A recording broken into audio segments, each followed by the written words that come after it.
दोस्तनि खां माफ़ी अलाए छो को प्रॉब्लम न आयो उनजे करे असां डिस्कनेक्ट थी वियासीं। असां वरी कनेक्ट थियण जी कोशिशि कयूं था ऐं डॉक्टर साहब खे असीं लाइन ते वठूं था। को प्रॉब्लम आयो जंहिंजे करे अचानक असीं डिस्कनेक्ट थी वियासीं ऐं कोशिशि करियूं था त असीं वरी डॉक्टर शेर खे वठूं।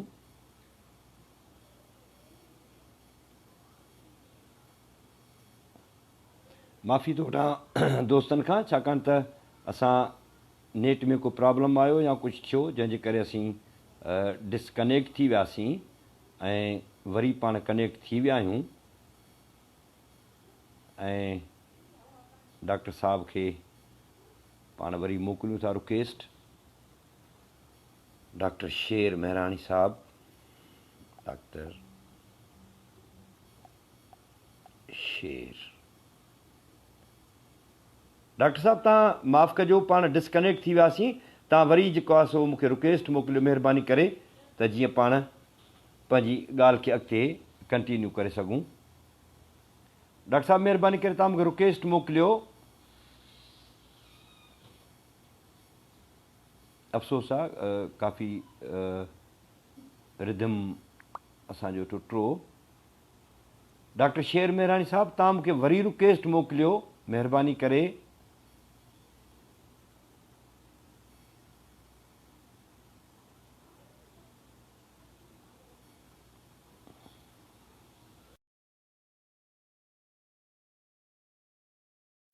हुन लाइन ते वठूं।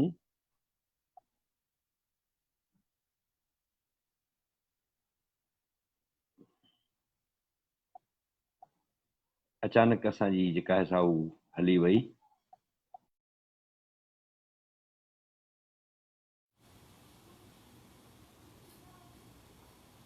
तंहिंजे करे आउं कोशिशि पियो कयां त डॉक्टर शेर खे वरी वठिजे। बदकिस्मती आहे त असां खां नेट हली वई आहे। डॉक्टर साहब जेकॾहिं तव्हां मूंखे ॿुधी रहिया आहियो त महिरबानी करे तव्हां जेको आहे सो मूं ॾे रिक्वेस्ट मोकिलियो। मूं नेट जो प्रॉब्लम आयो, ख़बर न आहे छो, हालांकि लाइट बि मौजूदु आहे। डॉक्टर साहब तव्हां ॾिसी रहिया आहियो, मूंखे महिरबानी करे रिक्वेस्ट मोकिलियो त पाण कचहरी खे उतां खां शुरू करियूं। जेसि ताईं डॉक्टर केस नागपाल जिन अचनि तेसि ताईं अव्हां मूंखे रिक्वेस्ट मोकिलियो महिरबानी करे। डॉक्टर साहब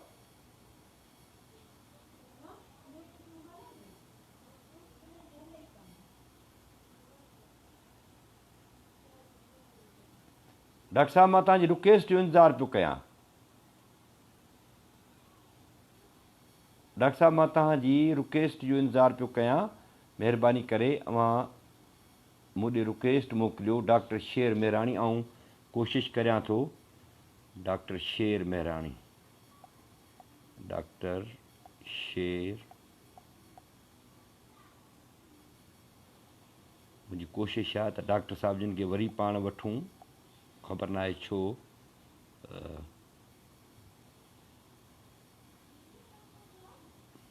असांजी कचहरी जारी रहंदी।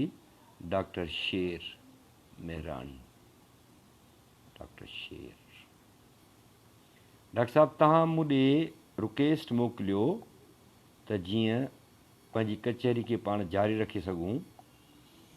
मां कोशिशि कयां थो त तव्हांखे ॻोल्हियां, पर तव्हां मूं वटि तलाश न पिया थियो।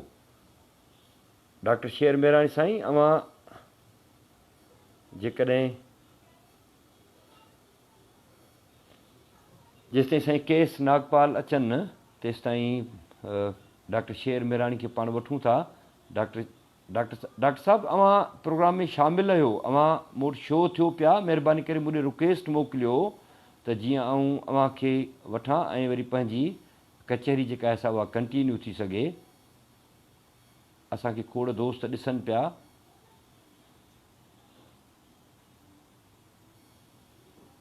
यामीन चन्ना साईं, ऐं बिल्कुलु ठीकु आहियां, तव्हां ठीकु आहियो, सभु ख़ैरु आहे। हा साईं, सफ़दर अली नेट प्रॉब्लम आहे ऐं इन कोशिशि में आहे त डॉक्टर शेर खे असां वठूं। सारंग दर्स बि असां सां, फ़क़ीर हाजन निज़ामाणी बि असां सां गॾु आहे ऐं सारंग दर्स बि असां सां गॾु आहे। डॉक्टर शेर डॉक्टर साहब अवां जेकॾहिं ॿुधी रहिया आहियो मूंखे त महिरबानी करे अवां मूंखे रिक्वेस्ट मोकिलियो ऐं मूंसां शामिल थियो त जीअं आउं अवांखे अवां जी रिक्वेस्ट क़बूल कयां।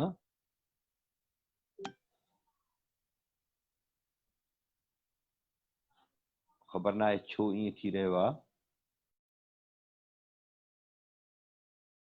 था वठूं जी डॉक्टर साहब जन ॾांहुं मुंहिंजी रिक्वेस्ट हली वई आहे ऐं जी साईं मूं तव्हां ॾे रिक्वेस्ट मोकिली आहे अवां रुॻो उनखे क़बूल कजो। फैसल में ॾाढो प्यारो असांजो आहे।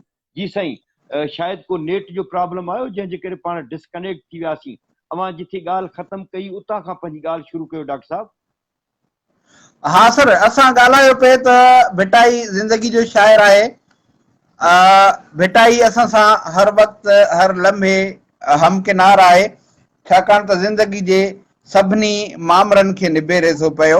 जेके मामरा मसइला असांखे ॾियारी दरपेश अचनि था उन्हनि में भिटाई असांजो रहबर ऐं रहनुमा आहे। हाणे वक़्त जी ॻाल्हि करे आयासीं। भिटाई वक़्तु ॿुधाए छॾियो त कहिड़ो वक़्तु असांजे लाइ अहम आहे, कहिड़े वक़्त खे असांखे सम्झणु खपे।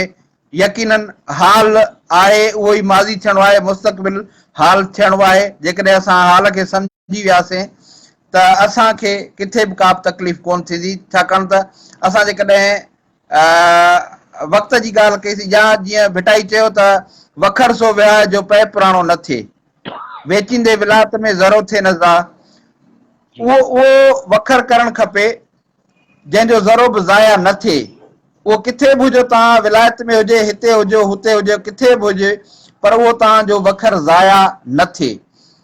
साका हड़ल आहे गज जो भई उहो अमल करणु खपे जेको हर जाइ ते क़बूलियत जोॻो हुजे।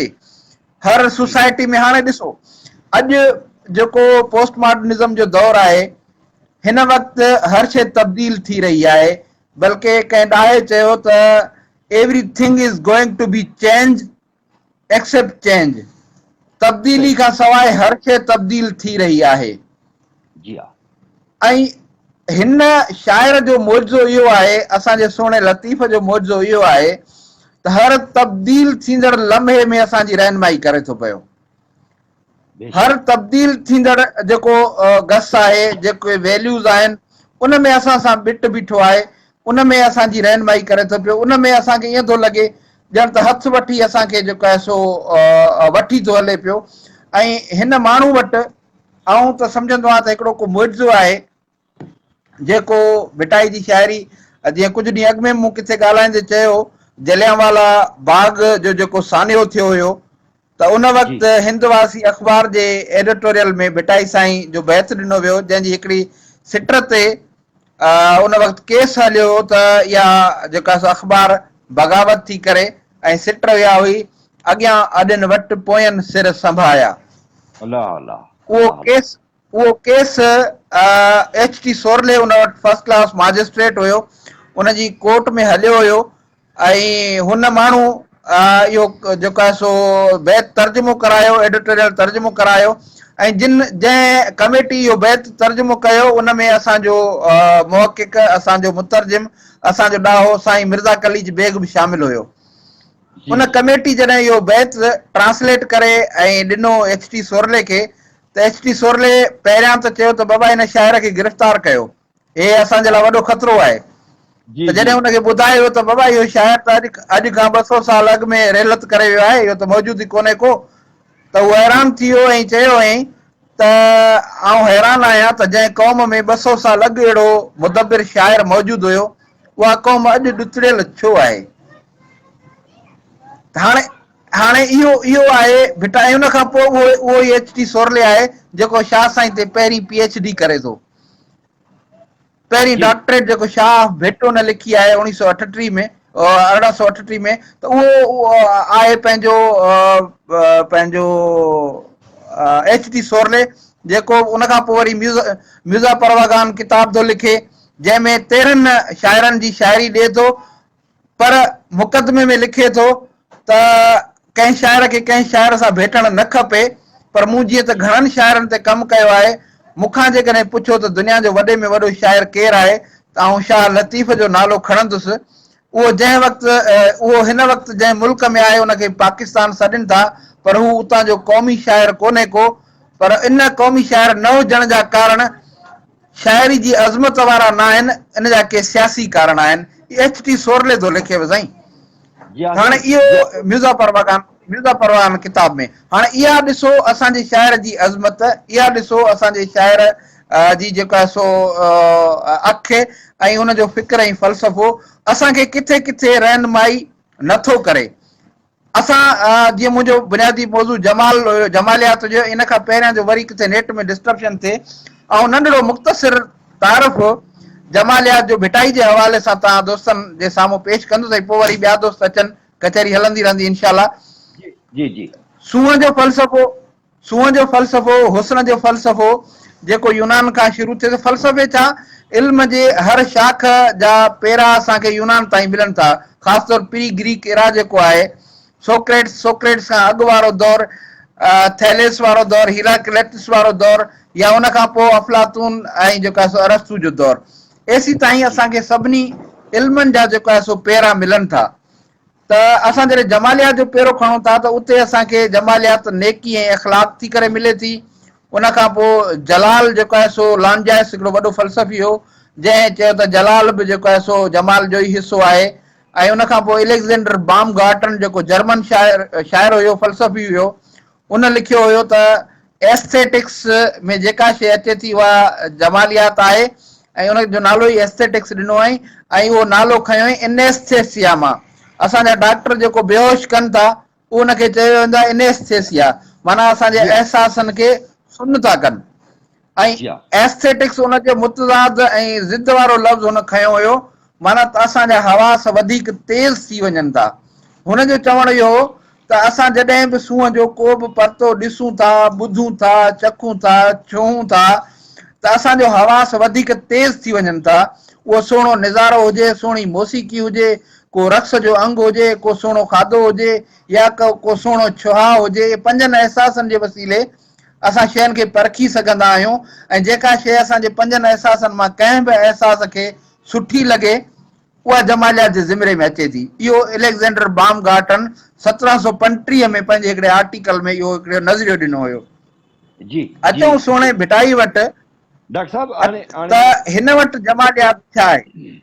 डॉक्टर साहब साईं साईं थोरो हिकिड़ो सुवाल बि रखणु थो चाहियां त इहो जमालियात जो त हिकिड़ो साईं वसी साईं मौज़ू आहे, इहो तमामु तवील आहे। ऐं इहो थो चवां त लतीफ़ साईं वटि इनकलाब जी कहिड़ी जमालियात आहे, इनकलाब जो कहिड़ो हुस्न आहे, उहो जेकॾहिं विथ रेफरेंस अवां दोस्तनि ताईं पंहिंजो सम्झाईंदव दोस्तनि खे त वॾा वड़ थींदा। जी साईं। ॾिसो,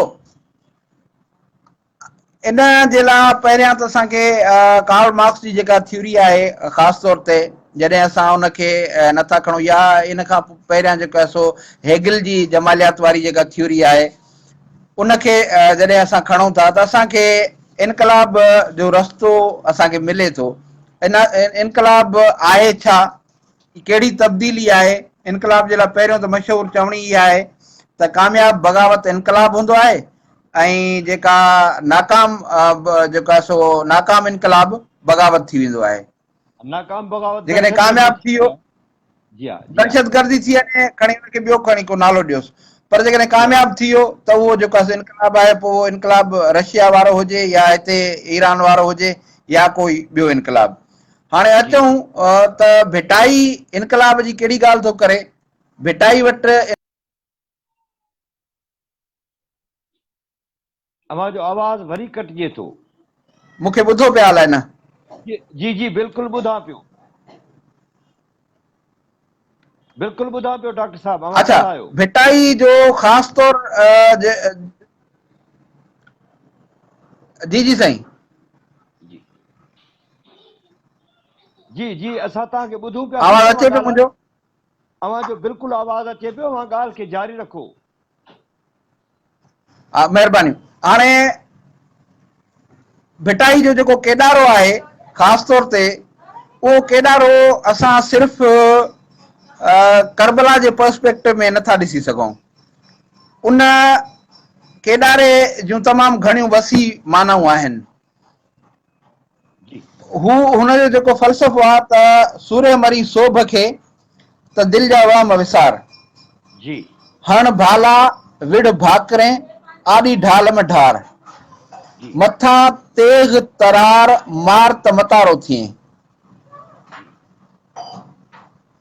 हण भाला विढ़ भाकरें, भाला हणण ऐं भाकरें विढ़ण, जी इहो इहा आहे कोशिश, इहा आहे कोशिश जी इंतिहा, जी कोशिश जी ईअं सम्झो त पुॼाणी त कहिड़ी हद ताईं तव्हांखे विढ़णु खपे, कंहिं हद ताईं तव्हांखे पंहिंजो जेको आहे सो जेको मक़सदु आहे उहो हासिलु करणु खपे। भालो ख़तम थी थो वञे, तव्हांजो हथियार फुरिजी थो वञे, उन खां पोइ आख़िरी जेको आहे उहो हूंदो आहे भाकरे विढ़णु, ऐं भाकरे विढ़णु असांजे ख़ासि पर्टिकुलर सिंध जो ई जेको आहे विढ़ण जो नमूनो आहे, जेको हिन खां पोइ ॿियनि में वियो, ॿियनि सोसाइटीज़ में वियो आहे। त इहो भिटाई जो इहो चवणु त हण भाला विढ़ भाकरे आॾी ढाल में ढार, तूं उन हथियार सरेंडर न कर, तुंहिंजा हथियार फुरिजी था वञनि तॾहिं बि तोखे विढ़णु खपे। हाणे इन इनकलाब जी जेका हिकिड़ी सूरत इहा असांखे मिले थी भिटाई वटि, जेका केॾारो में ख़ासि तौर ते आहे, इंतिहाई अहम आहे, ऐं हू हथियारनि खे, जंग खे, झेड़े खे, जंग जे मैदान खे अजीब हिकिड़े रोमेंटिक अंदाज़ में खणी थो अचे, अजीब हिकिड़े अहिड़े अंदाज़ में खणी थो वञे जेको असांखे जीअं जेका सो भिटाई चयो त भॻो आऊं न चवां मारियो त विसां, जी कांध मुंहं में धकड़ा सेकींदे सुहां तपिण लज मरां जे होंस पुठ में। वाह जंग जो मैदान आहे, जंग जे मैदान में आहे, हो चए थो जेकॾहिं हुनखे चयो वियो त तुंहिंजो वर भॼी आयो आहे त आऊं न मञींदसि, भॻो आऊं न चवां मारियो त विसां, मारियो मारिजी वियो जेकॾहिं मूंखे ईअं चयो वियो त आऊं वेसाह कंदसि त मारिजी वियो आहे, ठीकु आहे, कांध मुंहं में धकड़ा सेकींदे सुहां, जेकॾहिं पेशानी ते धक हूंदसि, साम्हूं धक हूंदसि त हुनजी टाकोर कंदे नर्सिंग कंदे ख़ुशि थींदसि, पर छा तपिण लज मरां जे होंस पुठ में, जेकॾहिं पुठ में धक लॻल हूंदसि त आऊं लज में ई मरी वेंदसि, छो जो कचनि वॾा पांध जीअण थोरा ॾींहण आहे, जीअण जी तमामु थोरा ॾींहण आहे, कचनि ताननि जा ॾींहं तमामु वॾा आहिनि। त ही बहादुरी जो जेको इहो पर्सपेक्टिव आहे, झेड़े जो जेको पर्सपेक्टिव आहे, उनखे जमालियाती अंदाज़ में होॾां हेॾां हिन हाकारियो होॾां हू हड़नि, जी या जेका सो इहे जेका सो नीर महांगो कंदियूं जेके हुननि जूं आहिनि पंहिंजो सुरमियुनि जूं जेके घर वारियूं आहिनि, उहे नीर महांगो कंदियूं, जी हाणे उहे नीर महांगियूं छो कंदियूं, छाकाणि त हू रोंदियूं बाकारींदियूं पंहिंजनि बहादुरनि जे लाइ, जी जी उहे रोंदियूं, उहे मातम कंदियूं ऐं नीर महांगो थींदो। पर हू या जेका सो भिटाई ख़ासि तौर इमाम हुसैन जी जेका तस्वीर कढी आहे, चोॾहीं माह चंड जे पिड़ में पागड़ियासि त जी सूर्य खे शाबाश जो मथे पिड़ पुरज़ा थियो, त इहा तस्वीर हिकिड़े पासे त हू कढे थो इमाम हुसैन जी, पर इहा हर उन बहादुर जी तस्वीर आहे जेको पिड़ में पुरज़ा थिए थो। पिड़ में पुरज़ा थियण जो जेको इस्तारो आहे असांखे भिटाई खां सवाइ किथे बि कोन थो मिले, कंहिंजी बि शाइरी में इहो इस्तारो नथो मिले त को पिड़ में पुरज़ा थियो आहे, पिड़ जी जंग जो मैदान, जंग जे तंहिं सूर्य खे शाबाश जो मथे पिड़ पुरज़ा थियो, उन सूर्य खे, उन बहादुर खे, उन अहम माण्हू खे शाबाश आहे जेको मथे पिड़ पुरज़ा थो थिए। उते बि जमालिया जो पहलू भिटाई कढी थो अचे, हालांकि उहो ॾाढी रत रत्यास, ॾंद त ॾाढो गुल जीअं। हाणे अल्लाह तशबियूं ॾिसो, हो ज़ख़्मी आहे, रत सां रतो रत थियल आहे, ॾाढी रत रत्यास, ॾाढी रत सां भरिजी वई आहे, ॾंद जी त ॾाढ़ूं गुल जीअं, ॾंद में जेको रत लॻो अथसि उहे ॾाढ़ूं जे गुल जीअं थी विया आहिनि। मेड़े में जी मोहम्मद जे मर मरकेस मां, उनजी माउ छो न मोहम्मद जे मेड़े में मुरके ख़ुशि थिए, छो न ख़ुशि थिए, छाकाणि त 14 माह चंड जे पिड़ में पागड़ियासि, हू ईअं थो लॻे पिड़ में ॼण त 14 जो चंड आहे, जंग जे मैदान में ईअं वेठो आहे ॼण त 14 जो चंड आहे। तंहिं सूर्य खे शाबाश जो मथे पिण पुरदा थियो।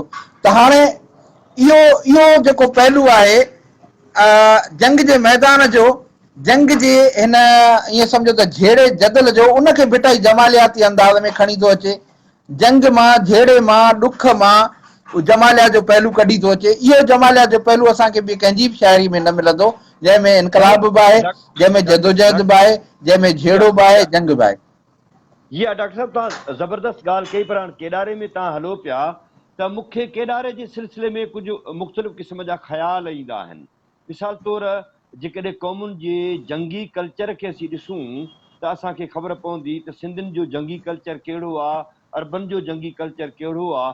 हाणे हिकिड़ो बैत आहे केॾारे जो त झिमंदियूं अचनि झोलियूं जूंझारनि जूं, पायो बुक बुहार जा उन जूं वहूं वाका कनि, पिटीन पार कढनि रिण गजो राड़ो थियो। हाणे इहो असांजो जंगी कल्चर आहे। कारे ककर हेठि मूं झेड़ींदे छॾिया, कारा कुंद हथनि में अड़ल वछेरा हेठि, थी तिनी सी ॾेठि मोटण जिनी वाह। मिलियो।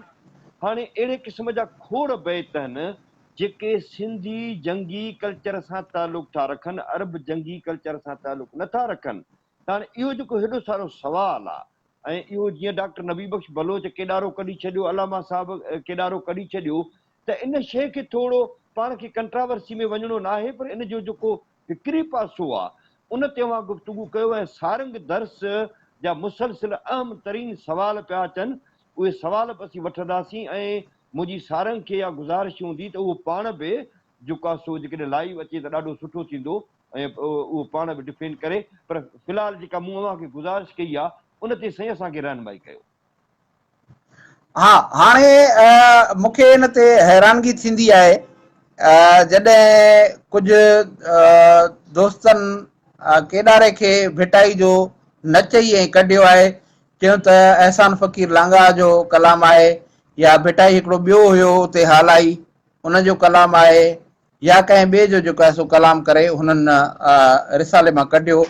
डॉक्टर बलोच साहब कढियो, अलामा आहे, काज़ी साहब कढियो आहे। असांजो मौजूदा दौर जो जेको आहे सो भिटाई शनासी ते सुठो कमु पियो करे उस्ताद लगारी, उन बि उहो केॾारो कढियो आहे, छाकाणि त उन ततब में कमु कयो आहे बलोच साहब जे। त ॾिठो वञे त केॾारो जिथे रिज़मिया शाइरी दुनिया जे वॾनि शाइरनि वटि मिले थी,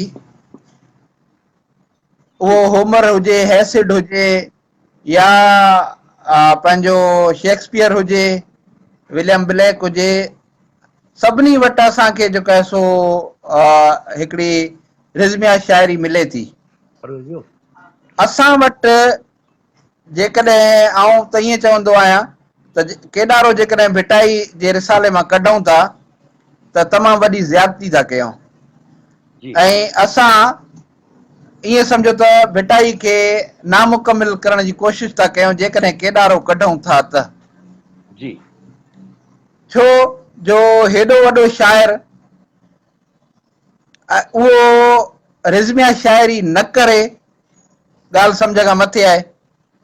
जी हुन तमसीली तौर ते खयो आहे किसो जहिड़ो जंग वारो करबला जो, जंहिंमें तमसीलूं ॾिनियूं आहिनि हुन करबला जे पिड़ जूं, इमाम हुसैन जूं, ऐं जेको आहे सो हुर जूं। इहे सॼा इहे तमसीलात आहिनि जेके असां मुख़्तलिफ़ हवालनि सां, मुख़्तलिफ़ शाइरी जे फ़िक्र जे या फ़न जे हवाले सां मुख़्तलिफ़ शाइरनि वटि असां वटि मिलनि थियूं। बल्कि असांजी जेका मैडम आहे मुहक़िक़ भिटाई ते तमामु वॾो कमु कयो आहे, मैडम जीमैन मुंगाणी, उनजो त चवणु इहो आहे त भिटाई जेकॾहिं महराज ते नज़र अचे थो त उहो सिर्फ़ु केॾारे में नज़र थो अचे। जी, असां भिटाई जो महराज जेकॾहिं भिटाई वटां खणूं ऐं छॾियूं त मुंहिंजे ख़्याल में इहा ज़्यादती आहे। ऐं ख़ुदि डॉक्टर बलोच साहब जेको 10 जिल्दनि में रिसालो ॾिनो आहे, 10 जिल्द में केॾारो मौजूदु आहे, हुन केॾारो ॾिनो आहे वापसि। त मतिलबु त हुन अच्छा, जेका बि तहक़ीक़ कई उनजो छे त इते ई अची थो बीहे न त केॾारो आहे। हुन 10 जिल्द में केॾारो ॾिनो आहे। बलोच साहब ईअं सम्झो त वेंदे वेंदे पंहिंजे पाण तां इहो भार लाथियो वियो आहे। जी, जी, हाणे ॾिसूं त केॾारे में भला अहिड़ो छा आहे, असां बियॉन्ड द रिलीजियस एफिलिएशन, मज़हबी मतभेद ऐं मज़हबी उन में असां नथा पऊं, इन खे छॾे करे असां सिर्फ़ु केॾारे खे ॾिसूं। जीअं तव्हां बैत पढ़िया या जीअं बिटाई साईं थो चए बहादुर गॾिया बहादुर खिल खिलविल कनि विझनि धड़ धड़नि ते हाकारीन हणनि किरन कंध नचनि ऋण गजो राड़ो थियो। हाणे ॾिसो ऋण गजी राड़ो थियनि कंधनि जो नचणु, तस्वीर ॾिसो न हुनजी ख़ूबसूरती ॾिसो, हुनजे जंग जी ख़ूबसूरती, जंग जो हुस्न ॾिसो, होॾां हुन हाकारियो हेॾां ही हणनि, सिरनायूं ऐं सुंदड़ा ॿिन्ही पार बुरनि घोटनि ऐं घोड़नि ऋण में लाऊं लधियूं। हाणे इहो ॾिसो घोटनि ऐं घोड़नि घोड़नि ऐं घोटनि ॼण थोरा ॾींहं कॾहिं मंझि कोटनि कॾहिं राही ऋण जा, इहो भिटाई जो ॾिसो त सुहिण केॾी आहे हुन केॾारे में। इहो असांखे ईअं नथो लॻे त ही किथे सिंध जे ई कंहिं जंग जे मैदान जी, छाकाणि त भिटाई जो जेको दौरु आहे उहो त जंगियुनि जो दौरु आहे न, उन में त केतिरियूं जंगियूं लॻियूं आहिनि न, ईअं नथो लॻे त भिटाई। डॉक्टर साहब तव्हां जी जी अहम नुक़्ते ते अची चुका आहियो। असांखे हुन मज़हबी मामलनि में नाहे वञिणो, असां एतिराम करियूं था। करबला जो कज़ियो को मामूली कज़ियो न हुयो, इंसानी तारीख़ जो वॾे में वॾो कज़ियो हुयो। पर हाणे तव्हां पॉइंट ते आया हो जंहिं ते मुंहिंजो सुवालु आहे, जेको मूं उथंदे कयो हुयो त सिंधियुनि जो जेको जंगी कल्चर आहे ऐं ॿियनि क़ौमुनि जो जेको जंगी कल्चर आहे उहो मुख़्तलिफ़ आहे। मिसाल तौरु अॼु बि असांजो जेको सिंधी माण्हू ज़ाती जहिड़ो कंदो आहे तॾहिं बि हकल करे विढ़ंदो आहे ऐं बाक़ाइदे गार ॾेई चवंदो आहे न वियो ई ठीकु आहे, ईअं थींदो आहे न साईं। त हाणे भिटाई जेको इहो बिल्कुलु बिल्कुलु हा हेॾां हिन हाकारियो होॾां हूं हणनि सुरनायूं ऐं सुंदड़ा। हाणे सुरनाई शरना आहे, अरबन जो जंगी साज़ न आहे, बिल्कुलु जंगी साज़ न आहे। सुंदड़ा सुरनायूं ऐं सुंदड़ा ॿिन्ही पार बुरनि घोड़नि ऐं घोटनि ऋण में लाऊं लधियूं। या असांजूं औरतूं जेके आहिनि से उहे बाक़ाइदे ओसारा ॾींदियूं आहिनि, पार कढंदियूं आहिनि गरजी करे कोर्स में वेही, पर अरब औरतूं ईअं न कंदियूं आहिनि। हाणे इहो हिकिड़ो अहम सुवालु आहे त इहो जेको केॾारो आहे इहो यकीनन करबला जे कज़िये ते बि आहे त उन सां गॾोगॾु जेको सिंध जो पंहिंजो जेके करबलाऊं आहिनि सिंध जूं, उन वक़्त में झोक जी जंग लॻी हुई ऐं पंहिंजो झोक जी जंग में हज़ारे जेके फ़क़ीर हुआ उहे शहीद थी विया हुआ।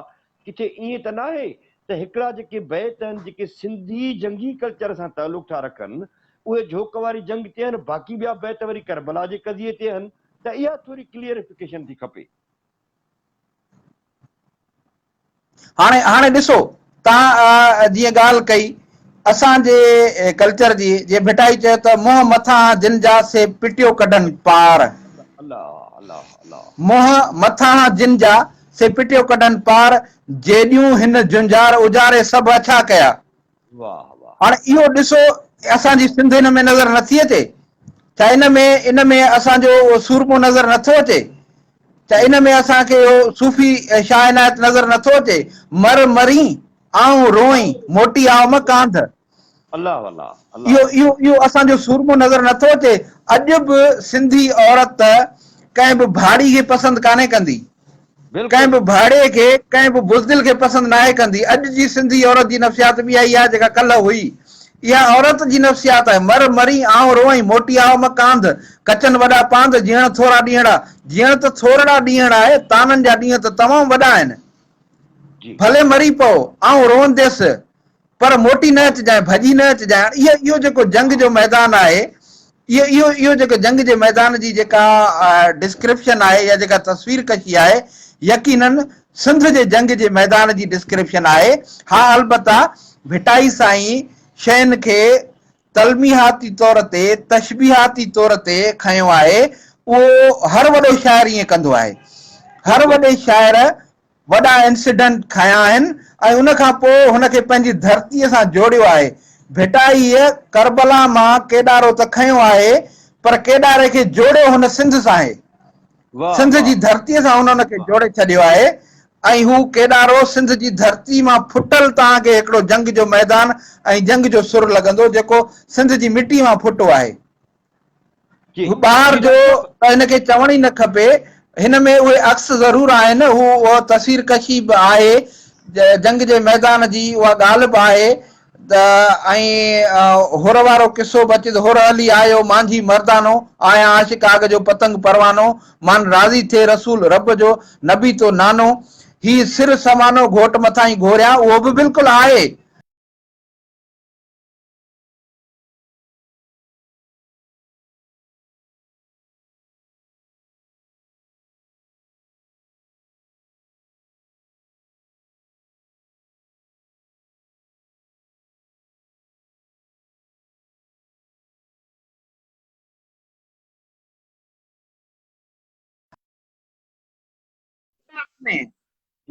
रिढूं जीअं जबल में अची वेंदियूं आहिनि, तीअं इहो गिझूं रहियूं ईअं अची पे जेका गिझूं गॾु थी वियूं आहिनि, जीअं जबल में रिढूं हूंदियूं आहिनि, वनका वनकनि गॾिया ड्रोड़ियो ॾियनि ड्रहूं। हाणे बहादुरनि सां विढ़े कीअं थो, ड्रोड़ियो ॾियनि ड्रहूं। हाणे ड्रोड़े ड्रह कीअं ॾिबी आहे, तव्हां डॉक्टर घेटनि जो विढ़ण साहब जेकॾहिं अॼु ॾिठो हा हूंदो आहे। डॉक्टर साहब सर अवाज़ सर आवाज़ कटिजी पियो अचे, छाकाणि त मोट लाइट हली वई आहे ऐं पंहिंजो लाइट हली वई आहे, उनजे करे हाणे आउं सिम ते आहियां, सिम वारी जेका 4G आहे उन ते आहियां, मोट लाइट हली वई आहे, थोरी देरि में अचण वारी आहे, पाण प्रोग्राम कंटिन्यू रखंदासीं। मूंखे सारंग खे बि वठिणो आहे ऐं पंहिंजो सिम ते हींअर पाण ॻाल्हायूं पिया, तव्हां पंहिंजी ॻाल्हि खे कंटिन्यू रखियो। मुंहिंजो हिकिड़ो ॿियो बि सुवालु आहे अव्हां खां, उहो सुवालु इहो आहे जी जी त जी असां हमेशह कल्याण यमन कल्याण खे शांति जो सुर सॾियूं था। हाणे उन जा जॾहिं बैत हा पढ़जनि था, उन में हैरानगी मूंखे वठे थी त अॻियां अॼनि वटि पोयनि सिर संभाया, काठ त पई क़बूल में, मछण भाई घटि मथा मुहायनि जा, प्यार ॾिसी हा पट कलाल की हट कुसण जो कूकू आहे। हाणे हिन में शांति किथे आहे? सिर अॾनि ते पिया आहिनि, हिकिड़ा कतारूं कयो बीठा आहिनि, त इहो शांति जो सुर कीअं थियो? इहो थोरो असांखे सम्झायो। असल में इहो शांति जो सुर मौज़ूआती एतबार सां त आहे कोन को। ही जी सुर चयो वियो आहे मौसीक़ी जे एतबार खां। मौसीक़ी जे जी एतबार खां असां बेशक हिनखे चऊं त हे शांति जो सुर आहे, अमन जो सुर आहे, पर जी मौज़ूआती एतबार खां कॾहिं बि जेको आहे सो अमन जो सुर कोन्हे को। ही त तलवारनि जो सुर आहे, ही त जंग जो सुर आहे, हे त कुसण जे कूप जो सुर आहे, हे त कोहण ऐं कुसण जो सुर आहे, सिर ॾियण जो आहे, अॼु पिण आगड़ियुनि मेड़ो आहे मच ते जो सुर आहे। ही अजीब सुर आहे ऐं हिन में जेको मोखी वारे, जी साईं, अचे थो आवाज़ मुंहिंजो अचे थो?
जी साईं, हलो, हा डॉक्टर साहब अवां मूंखे ॿुधो पिया अदा सभिनी दोस्तनि खे इहो अर्ज़ु कयां त लाइट हली वई हुई, उनजे करे डिस्टर्बेंस थी, नेट में ॾाढी डिस्टर्बेंस थी ऐं उनजे करे असां सभु डिस्टर्ब थियासीं, पर लाइट हाणे अची वई आहे ऐं पंहिंजो उनजे करे असां वरी प्रोग्राम पंहिंजो शुरू कयूं था। डॉक्टर साहब अवां मौजूदु आहियो? डॉक्टर साहब अवां मौजूदु आहियो?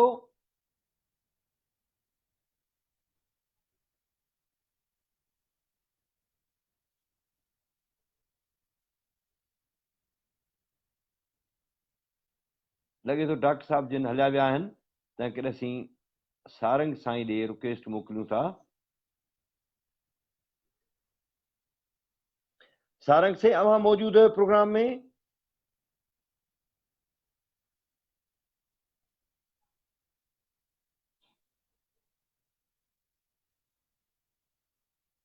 सारंग साईं अवां मूंखे रिक्वेस्ट मोकिलियो महिरबानी करे, डॉक्टर साहब जिन डिस्कनेक्ट थी विया आहिनि, मूं वटि मसइलो लाइट जो थियो, उनजे करे डिस्कनेक्शन थी।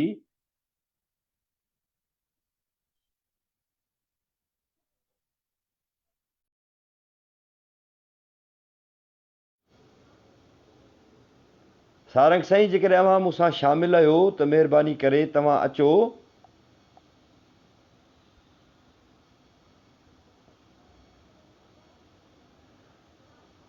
डॉक्टर साहब अवां प्रोग्राम में मौजूदु आहियो? छाकाणि त लाइट हली वई हुई, उनजे करे प्रोग्राम में डिस्टर्बेंस पैदा थी ऐं सारंग खे काफ़ी इख़्तिलाफ़ आहिनि डॉक्टर शेर सां, उनजे करे आउं चाहियां थो त सारंग खे बि वठां, पर सारंग ॾे आउं रिक्वेस्ट मोकिलियां थो त उहा एक्सेप्ट नथी थिए। डॉक्टर साहब तव्हां जेकॾहिं गॾु आहियो त महिरबानी करे तव्हां वरी एड थी वञो मूंसां।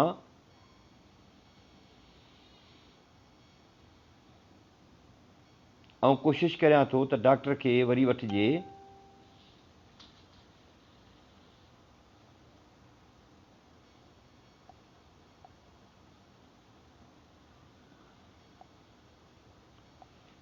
डॉक्टर शेर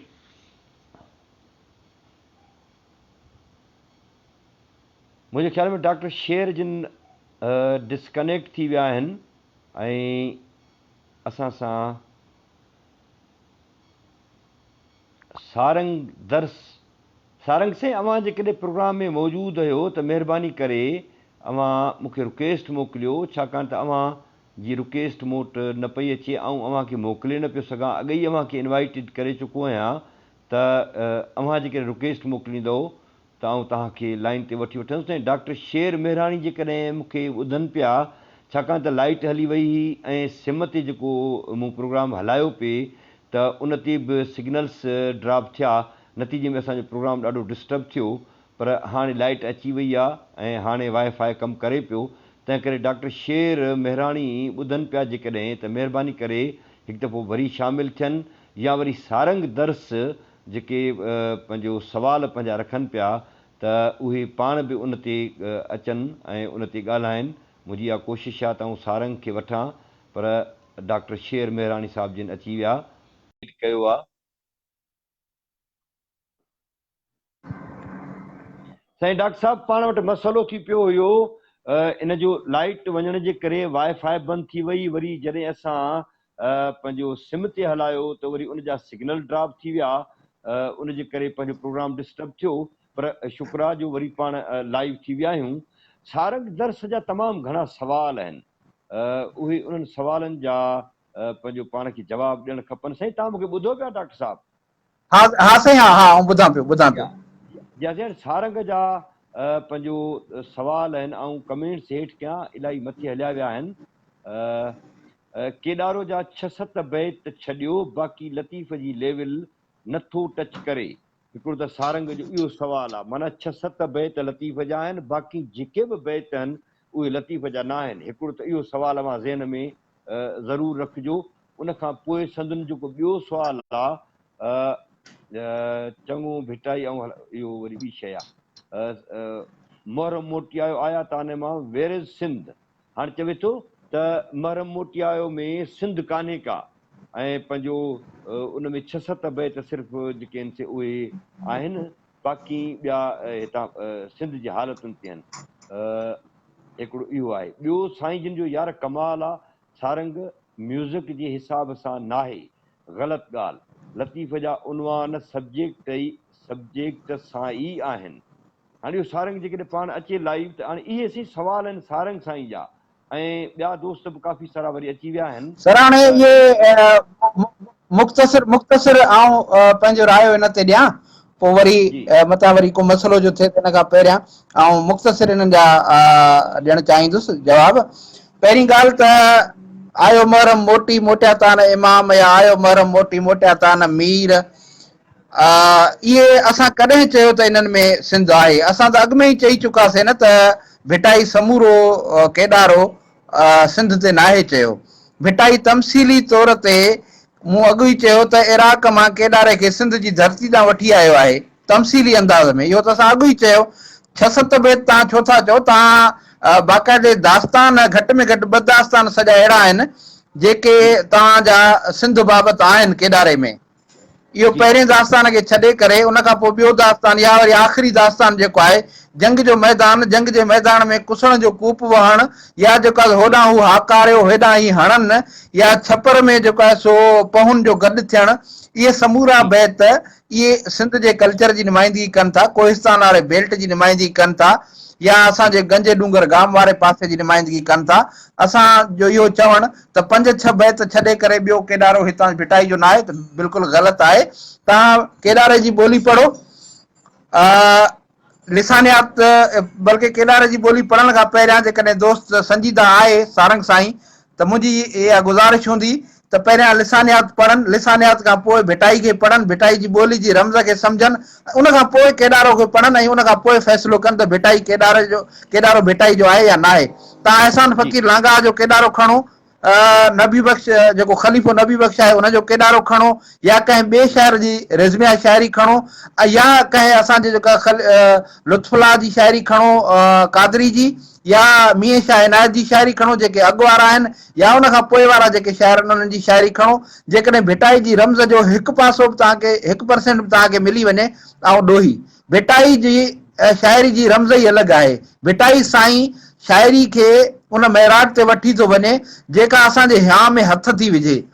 तव्हां भले साॻी ॻाल्हि लुत्फुल्लाह कादरी चए, उहा साॻी ॻाल्हि जॾहिं भिटाई जे वातां थी असांखे ॿुधण में अचे त उनजो रस चसी मटिजी थो वञे। हू अहसासनि ते तारी थियण जो इल्मु ॼाणे थो। भिटाई जी शाइरी में, भिटाई जी ॿोली में इहा रमज़ मौजूदु आहे जो तव्हांजे अहसासनि ते तारी थी थो वञे। ऐं उहा कैफ़ियत जंहिंमें भिटाई साईं जेका शाइरी कई आहे, जॾहिं असां पढ़ूं था त उहा कैफ़ियत असांखे महसूसु थी थिए। जंग जो मैदान था ॾिसूं, या पंहिंजो जबल था ॾिसूं, या सारंग वसंदो मींहं था ॾिसूं, त असांखे ईअं थो लॻे इहो मींहुं असांजे साम्हूं पियो थो वसे, इहो जंग जो मैदान असांजे साम्हूं बीठो आहे। त इहे हुनजो अलॻि ई आहे मंज़र निगारी, ऐं हुनजो जेको ॿोली ऐं लिसानियात जी जेका रमज़ आहे भिटाई साईं जी सभिनी शाइरनि खां अलॻि ऐं निशांबुर थी बीठल आहे। हिकु अर्ज़ु। ॿी ॻाल्हि त भिटाई साईं जी समूरी शाइरी म्यूज़िक ते कंपोज़ थियल आहे। इहो दोस्त जेकॾहिं चए थो त ग़लति थो चए, ईअं न आहे। भिटाई मुजिद आहे तंबूरे जो, तंबूरे खे रिफॉर्म करण वारो आहे भिटाई, ऐं समूरी शाइरी हुन कंपोज़ कई आहे। भिटाई साईं शाइरी लिखी न आहे, कलम खणी लिखी न आहे, हुन ॻाई आहे, हुन वोकल कई आहे, जेका पोइ फ़क़ीरनि जेका सो शाइरी चई ऐं हुन खां पोइ महफ़ूज़ थी आहे। भिटाई साईं शाइरी वोकल कई आहे, कंपोज़ कई आहे, लिखी न आहे, कलम सां न आहे लिखी। जी जी, इहा शइ असांखे सम्झणु खपे। न बिल्कुलु अव्हां जो जवाबु अची वियो। दोस्त आहे हिकिड़ो अहमद जतोई, उन्हनि हिकिड़ो सुवालु कयो आहे त साईं शाह सिर्फ़ु औरतुनि खे छो हीरो करे ॻायो आहे? सुरसुणी, ससुई, मारवी वग़ैरह उन्हनि जी आशिकनि छो एॾी माना न ॾिनी वई आहे? मतिलबु उन्हनि जा जेके मर्द आहिनि उन्हनि मर्दनि खे एॾी अहमियत कोन्हे का, उहे जेके 7 मेहरबानी सर। सबसे पहले तो मैं हमारी मैडम डीन साहिबा नसरीन असलम शाह साहिबा वो हमें देख रही हैं, मैं मैडम को सलाम पेश करता हूँ। वो हमारी ये गुफ्तगू सुन रही हैं और हम बात कर रहे हैं शाह अब्दुल लतीफ़ भिटाई की शायरी पे। मूंखे इजाज़त ॾींदा ॿ टे जुमिला जेका सो उर्दू में ॻाल्हायां। मैडम असांजी मेरिटोरियस प्रोफेसर आहे कराची यूनिवर्सिटी में, ऐं असांजी डीन साहिबा आहे जेका असांखे हिन वक़्तु ॿुधी रही आहे। मैडम हम बात कर रहे थे असां मैडम शायद जेकर लाइन ते अची वेंदी त पाणे ॿुधाईंदी। मैडम हम बात कर रहे थे शहादत लतीफ़ भिटाई की शायरी पे कि उन्होंने औरत को ही क्यों फोकस किया है, उसको हीरोइन करके हीरो करके क्यों पेश किया है, मर्द को उन्होंने हीरो क्यों नहीं किया है जैसे कि दूसरे शोरा ने किया है। भिटाई साईं के पास औरत एक्टिविस्ट है, औरत आशिक है, माशूक नहीं है, औरत लवर है, लविंग नहीं है, औरत एक्टिव है, पैसिव नहीं है। ये तो उस शायर का कमाल है कि जिसने 300 साल पहले औरत को वो मकाम दे दिया कि जिसके लिए औरत आज भी तगोदो कर रही है। आज भी फेमिनिस्ट हमारी जो बहनें हैं वो यही कह रहे हैं कि औरत को वो मकाम दो। भिटाई ने तो 300 साल पहले ही वो मकाम दे दिया था। और जितनी भी सूरमियां हैं, जितनी भी हीरोइंस हैं शहादत लतीफ़ भिटाई की, वो तो सारी एक्टिविस्ट हैं, वो तो सारी कर गुजरने वाली, जहां से गुजरने वाली हैं। वो मैं सोनी के लिए तो यही कहूंगा त भिटाई साईं सोनी जे लाइ साईं जेको चयो आहे त हुनखे आशिक इश्क जी उस्ताद करे छॾियो आहे। सियारे सिह रात जा घिड़ी वसंदे मींह, सियारे सिह रात जा घिड़ी वसंदे गोंदाई जा घिड़ी वसंदे मींह, हलो त पुछूं सोहणी जा कर जाने नीह, जंहिंखे रातो ॾींहुं मेहारी मन में। हलो त पुछूं सोहणी जा कर जाने नीह, हलो त उन खां इश्क करण पुछूं, मोहबत करण पुछूं, सिखूं जेका इश्क करे जाने थी। इश्क जी उस्ताद आहे सोहणी भिटाई वटि, भिटाई साईं वटि सोहणी इश्क जी उस्ताद आहे। चए थो त हिन खां पुछूं त हाउ टू लव, अचो त हिन खां पुछूं जंहिंखे रातो ॾींहुं मेहारी मन में। त जेके बि औरत कैरेक्टर्स आहिनि, शाह साईं जी शाइरी जो इहो कमाल आहे त उहे एक्टिव रोल अदा कनि थियूं ऐं उहे न सिर्फ़ु रोल अदा कनि थियूं पर भिटाई उन्हनि खे जीरो करे छॾियो आहे। भिटाई साईं उन्हनि कैरेक्टर्स खे जीरो करे छॾियो आहे। हालांकि ॾिसूं त इहे सभई जेके किसा आहिनि, सभई जेके पंहिंजो वाक़िया आहिनि, खणी हादसा चऊं, तक़रीबन भिटाई साईं खां को 400 साल अॻु जो आहे, को 700 साल अॻु जो आहे, को 1000 साल अॻु जो आहे।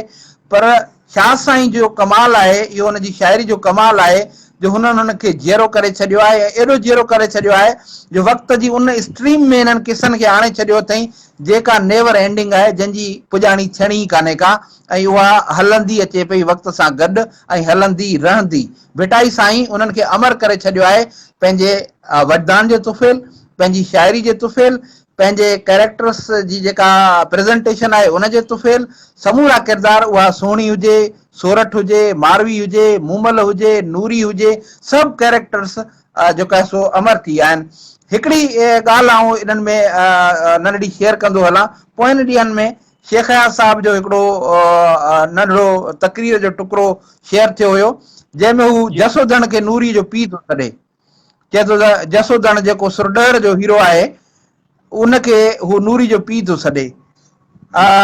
असां गुलाम रसूल साईं हिकिड़ी नंढड़ी ऐं गुज़ारिश कंदो हलां दोस्तनि सां। अजीब हिकिड़ी ईअं सम्झो त माइंड सेट आहे, हिकिड़ो माइंड सेट असांजे दोस्तनि जो रहियो आहे। उहो इहो रहियो आहे त भिटाई जा जेके बि हीरोज़ आहिनि या हीरोइन्स आहिनि उन्हनि खे वॾ घराणो करे ॾेखारणो आहे, त माना इहे वॾनि घरनि जा हुया। हाणे जेकॾहिं सुहिणी मोहाणी आहे त असांखे बर्दाश्त नथी थिए त मोहाणी छो आहे, हिन जे करे असांखे जसोधन जी धीउ करे पेश करणो आहे। न बाबा, ईअं न आहे। भिटाई कैरेक्टर्स खे उन्हनि जे जेको एक्ट आहे उन जे तनाज़ुर में ॾिसे थो। मारवी खे तव्हां कंहिं बादशाह जी धीउ ॼाणाए ऐं हुनखे चओ त इहा ॿारनि ॾे अची उछलाइजी वई, ऐं ससुई जे लाइ बि इहो चओ त इहा बि लुड़ी आई। सभिनी कैरेक्टर्स जे लाइ इहो चवणु त ही का बादशाह जी धीउ, ही का लुड़ी आई, का उछलाई वई, का कीअं, इंतिहाई ग़लति आहे। भिटाई जूं जेके बि सूरमियूं आहिनि, जंहिं पट जूं आहिनि, जंहिं पडर जूं आहिनि, उहे उतां जूं ई आहिनि। उन्हनि खे उन हैसियत में मञूं असां। इन में ई जेको आहे सो अज़मत आहे। भिटाई जी नूरी जी छा इहा अज़मत न आहे त वक़्त जो बादशाह हुन वटि अची सिर नाहे थो अची ऐं उहो हुनजो जेको आहे सो ॼारो जाम कुल्हे ते मच्छियूं पियो मारे या सॼो ॾींहुं शिकार कींजर ते काल हो। छा इहो काफ़ी न आहे त हुनजी जेका सूरमी आहे हिकु हेठिएं तबिके मां थी करे पंहिंजे हुस्न ऐं पंहिंजे जमाल ऐं पंहिंजे जेको आहे सो सभा जे करे, सिर्फ़ु हुस्न ऐं जमाल न आहे पर सभा जे करे जी हू हुनजी जेका न्याज़ ऐं निवड़त आहे उन जे करे हू पंहिंजो क़दुरु नथी मटे, इन जे करे जी हुन वक़्त जो बादशाह हुन वटि हले हथे पेरें इरखणे मोह न मोहाणी, जीअं वाह सॻो विच सुरदड़े तीअं राणियुनि में राणी सोढे सुञाणी खणी बीड़ो विधुसि बाह में, त हू वाह पंहिंजे इरकाननि में मोहाणी लॻे ई कान थी, पर आहे मोहाणी जे मन में न गीरब न गाह, जी तूं समूह ऐं गंदरी मुंह में ऐब अपार पसी ले लगार मता वांगर मटीअ, त हू आहे जंहिं क्लास जी उन क्लास जी आहे, असांखे उन क्लास जी ई करे सम्झणु खपे। इन माइंड सेट खे असांखे तब्दील करणो पवंदो त नूरी जसोदन जी धीअ हुई या जेका सो मारवी कंहिं बादशाह जी धीअ हुई या उमिरि जी जेका सो भेण हुई उहा टुअनि में बेड़े मारू खणी आया नंढे इलाइक़ो छो जो हुनजो पीउ मारे पियो, ससु ई जेका सो लुड़ी आई हुई ऐं ॿिया मुख़्तलिफ़ कैरेक्टर्स जेके आहिनि अज़ीम, उन्हनि खे बि कंहिं ग़रीब जे घर ॼमण ॼण त असांखे बर्दाश्त कोन थो थिए। इहा शइ जी इहा इन माइंड सेट खे तब्दील थियणु खपे। भिटाई जा समूरा किरदार इंतिहाई अहम आहिनि, उन्हनि खे उन तनाज़ुर में ॾिसणु खपनि जंहिं तनाज़ुर में उहे आहिनि। अच्छा डॉक्टर साहब, हाणे हिते हिकिड़ो सुवाल थो पैदा थिए त लतीफ़ साईं जूं जेके 7 सूरमियूं आहिनि उहे 7 सूरमियूं नान मुस्लिम ॿुधायूं वञनि थियूं, ऐं लतीफ़ साईं जो आहे जेके ॿिया किरदार आहिनि, मिसाल तौरु सामूंडी सरीराग थियो ऐं रामकली थियो, उन सां गॾोगॾु जेको खाहोड़ी सुर आहे उन जा अक्सरती किरदार नान मुस्लिम किरदार आहिनि। छा सबबु आहे हिन जो त लतीफ़ साईं खे या त मुस्लिम किरदार न मिलिया या उन्हनि किरदारनि जी अहमियत वॾी हुई जो लतीफ़ साईं जूं 7 सूरमियूं नान मुस्लिम आहिनि? इन ते थोरो ॻाल्हायो महिरबानी करे। ॾिसो, ॻाल्हि इहा आहे त भिटाई वटि मज़हब अहमियत नथो रखे, इहा त तव्हां सभिनी खे ॻाल्हि मञणी पवंदी। हू त चए थो त इन पर न ईमान जीअं कलमे गो कोठाईं, वाह दगा तुंहिंजे दिलि में शिरक ऐं शैतान मुंहं में मुस्लमान अंदरि हाज़िर आईं, जी त इन पर ईमान आहे ई को न को जीअं तूं सम्झी थो पियो, ऐं मुस्लमानी ईअं न आहे जीअं मुस्लमानी सम्झी थो। ऐं होॾे वरी हिंदू खे चई त कूड़ो तूं कुफर सी काफ़िर में कोठाए, हिंदू हॾ न आहीं जणियो तो न जुगाए, तिल्क तई के लाइ सचो जो शिरक सी। जी त हू भिटाई त सचाइनि जो शाइर आहे, भिटाई त अज़मतुनि जो शाइर आहे, मज़हब खे उहो विच में किथे बि आणे ई कोन थो, मज़हब ई ॻाल्हि ई कान्हे का। हुन जेके जी वाकिया खया आहिनि पाण खां अॻु उन वक़्तु इहे वाकिया मशहूरु हुया, ॿियनि शाइरनि ॻाया हुया, उन्हनि खे तमसीली अंदाज़ सां कयो आहे। ऐं भिटाई ॼाणी बुझी करे ईअं न कयो आहे त हीउ मज़हब हिन जो आहे, हिन सां हीउ तालुक़ु आहे, हीउ मज़हबी मतभेद असांजी सिंध में रहियो ई कोन्हे को शुरू खां वठी।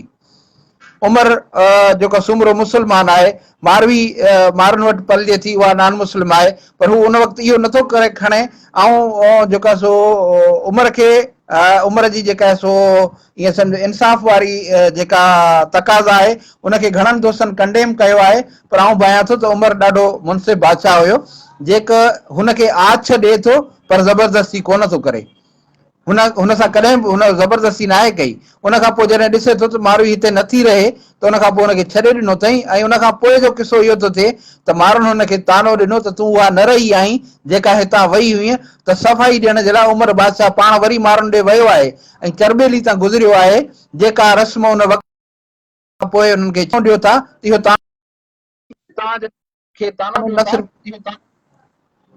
न सिर्फ़ु मारवी जे लाइ पर मुंहिंजे लाइ बि इहो तानो आहे। ऐं उन्हनि माण्हुनि पोइ उन ॻाल्हि तां दस्तबरदार थी विया हुया। ईअं भिटाई जा जेके कैरेक्टर आहिनि, भिटाई जा समूरा कैरेक्टर, उहे पंहिंजे ख़ूबियुनि जे करे अहम आहिनि। मज़हबी मतभेद सिंध जो कॾहिं रहियो ई कोन हुयो, उन जे करे मज़हबी हवाले सां मुंहिंजे ख्याल में इन्हनि शयुनि खे डिस्कस न करणु खपे। जी जी डॉक्टर साहब, तव्हां बिल्कुलु दुरुस्त फरमायो। अब्दुल हई पली जो साहब जिन बि असां सां गॾु आहिनि, ऐं चाहियां थो त उन्हनि खे पाण लाइन ते वठूं।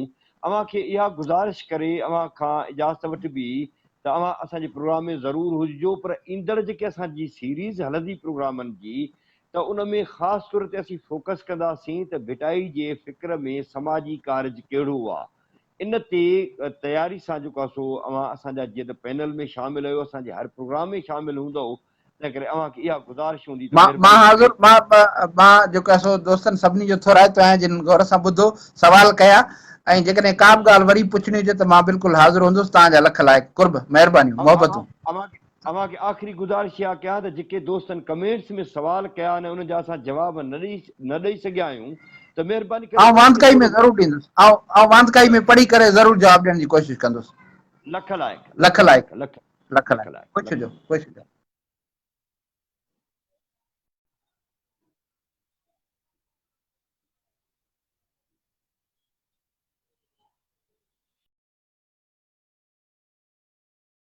ज़िक्र कयो त उहे पंहिंजो ऑफलाइन थी विया ऐं दोस्तनि जी महिरबानियूं सभिनी दोस्तनि इहो प्रोग्राम ॾिठो।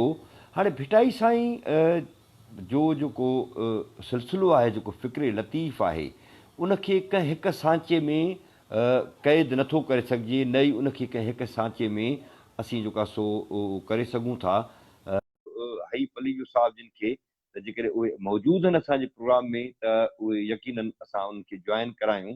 असांजे सिंध जा तमामु वॾा ॾाहा ऐं वॾा लेखक आहिनि जिन जूं तमामु घणा किताब आयल आहिनि, तंहिं करे असीं कोशिशि कंदासीं त उन्हनि खे असीं लाइन ते वठूं। जेकॾहिं मौजूदु आहिनि त मूं रिक्वेस्ट उन्हनि ॾांहुं मोकिले छॾी आहे ऐं प्यार अली चांडे ऐं ॿिया दोस्त अली मुर्तज़ा मक्सी खोड़ सारा दोस्त आहिनि। सो हाणे भिटाई जो जेको मुंहिंजो आउं सम्झां थो त लतीफ़ साईं जूं डिफरेंट वेरिएशन्स आहिनि, उहे उन जूं ऐं अंग्रेज़ी जुमिला थो इस्तेमालु कयां, उन करे सिंधी में जेकॾहिं चवां त उनजी शाइरी जूं मुख़्तलिफ़ धाराऊं आहिनि। मिसाल तौरु भिटाई साईं फर्द हिकु हसीन इंसान खे कीअं थो ॾिसे, इहो बि भिटाई साईं जी एजेंडा आहे। भिटाई साईं हिकु हसीन समाज खे कीअं थो ॾिसे, इहा बि लतीफ़ साईं जी तमामु वॾी एजेंडा आहे। ऐं भिटाई साईं हिकु ख़ूबसूरत रियासत खे कीअं थो ॾिसे, इहा बि लतीफ़ साईं जी एजेंडा आहे। असांखे इहो घुरिजे त असां भिटाई खे उन तनाज़ुर में ॾिसण जी कोशिशि करियूं। असां भिटाई खे जेको मिक्स कयूं था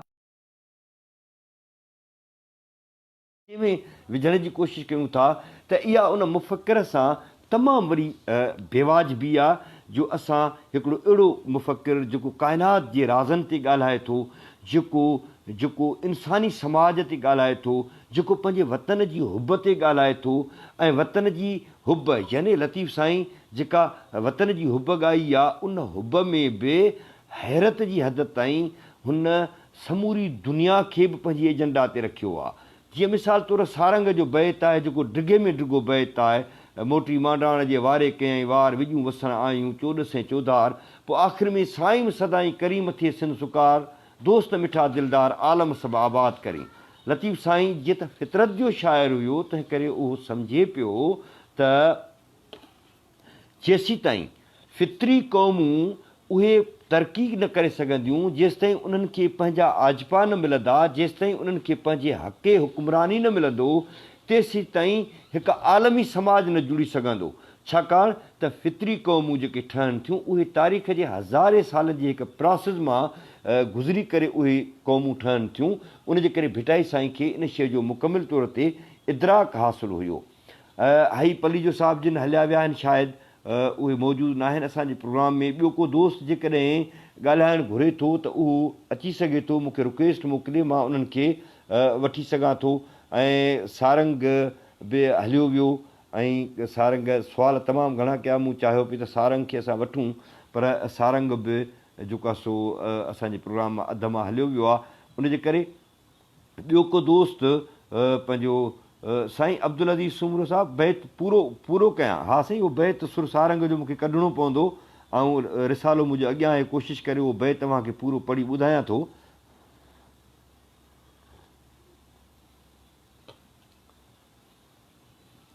हाणे इहो बैत जेको आहे इहो हैरान करे थो छॾे त लतीफ़ साईं खे आख़िर कहिड़ी ज़रूरत पई जो उहो असांखे वेठो थो ॿुधाए, जेके मॉनसून जा रूट्स आहिनि उहे असांखे छो थो ॿुधाए आख़िर। ऐं उहो बैत कढण जी कोशिशि कयां थो। सुर सारंग 327, ऐं उहो बैत कढां थो अब्दुल अज़ीज़ सुमरो साईं, उहो बैत कढी अव्हांखे पढ़ी ॿुधायां थो, ऐं पोइ उन ते थोरी मुख़्तसिर हिकिड़ी असीं गुफ़्तगू बि कयूं था। 327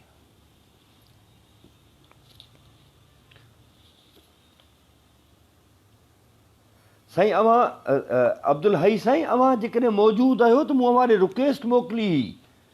मां चाहियां थो त अव्हां जा कमेंट बि असां वटि हुजनि, ऐं कोशिशि करियां थो त वरी अव्हां ॾे रिक्वेस्ट मोकिलियां, पर अलाए छो जंहिं वक़्तु रिक्वेस्ट खोलियां थो त अव्हां उते शो नथा थियो। मूंखे सम्झ में नथो अचे त ईअं छो आहे। साईं अब्दुल हई पली जो साहिबु जेकॾहिं अची वञनि त ॾाढो ज़बरदस्तु थिए, ऐं उन्हनि जा कमेंट त मूं वटि अचनि पिया,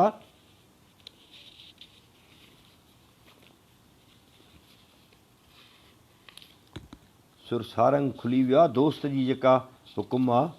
साईं अब्दुल हई पलीजो साहिबु तव्हांजा लख अहसान मुबारकूं। इहो दरअसल अव्हां जो इश्क़ आहे ऐं अव्हां जूं मुहबतूं आहिनि जो अव्हां असांखे एप्रिशिएट कयो था।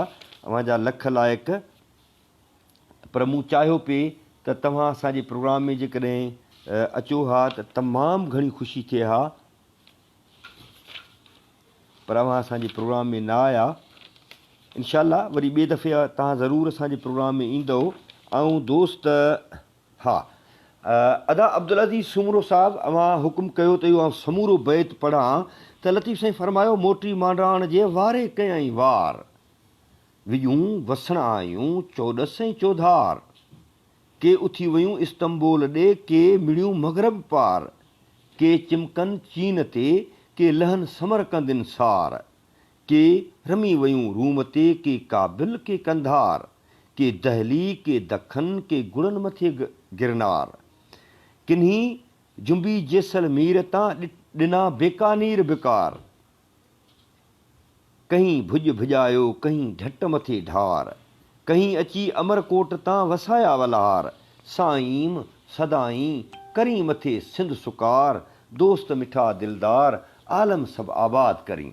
साईं अब्दुल अज़ीज़ सुमरो साहिबु इहो बैत जेको सॼे रिसाले में डिघे में डिघो बैत आहे। इन बैत जी भला असां जेकॾहिं इन जे पस मंज़र में वञूं, असां जेकॾहिं इन बैत खे सम्झण जी कोशिशि कयूं त असां उनखे कीअं सम्झूं। छा लतीफ़ साईं खे इन शइ जी ज़रूरत हुई त असांखे मूनसून यानी सावणी जूं जेके बारिशूं आहिनि उहो लतीफ़ साईं इन बैत में पियो ॿुधाए, या का ॿी माम आहे या का ॿी ॻाल्हि आहे जेका लतीफ़ साईं असांखे ॿुधाइण जी कोशिशि पियो करे। इहो वॾो अहम सुवालु आहे। फ़क़ीर मोहम्मद लाशारी उहे असांखे यूके खां उहे ॾिसनि पिया, शायदि यूके खां हूंदा आहिनि, उहे असांखे ॾिसनि पिया। साईं फ़क़ीर मोहम्मद लाशारी अव्हांखे भली कार जेकॾहिं अव्हां लतीफ़ सरकार फ़िक्र लतीफ़ सरकार ते ॻाल्हाइणु घुरो था त तव्हांखे असां वेलकम कंदासीं। हासिन अहमद जतोई साहब साइंसी तौर ते शाह साहिब जो ॾसियल बरसाति जो रुख ग़लति आहे। हाणे